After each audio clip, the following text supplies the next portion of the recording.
lang po ng confidence. Yes, Oo tama. Pero may naliligaw. Wala po. May crush. Darren Espanto. Ay! Darren! Kay Jackie mo pa talaga sinabi na crush mo si Darren Espanto, ha? Darren. Sige, Jackie, sabihin mo ang opinion mo. Faith, gets naman kita.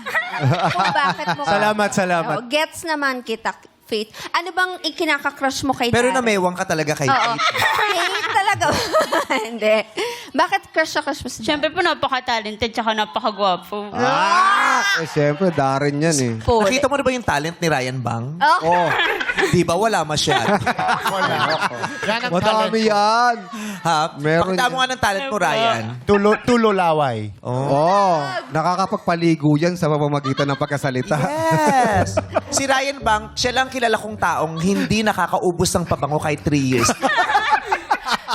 Grabe naman yun. Grabe yung talent ni Ryan. 3 years na hindi pa nauubos yung pabango. Matipid ako kasi ligalo Oo. mo. Pati toothpaste di nakakaubos. 4 months na. Grabe naman yan. Onte-onte. Diba? Matipid ako. Ganun katipid si Matipid. Ryan Bang. Pero kung talent at talent lang, Diyos ko, ano ba? Parang nakalimutan mo naman yung talent ng taga-Tarlac. Ay! Yun o! Ayan o! Ayan o! Grabe naman. Nakita mo yung mukha niya. Diyos ko, tingnan mo, Tingnan mo modelo ng yun. Italia. Oh, yeah. Oh.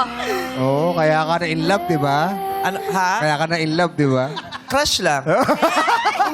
Crush is paghanga. Yes po. Ano, sa dami ng talent ni Darren Espanto, ano yung pinaka nagustuhan mo? Kasi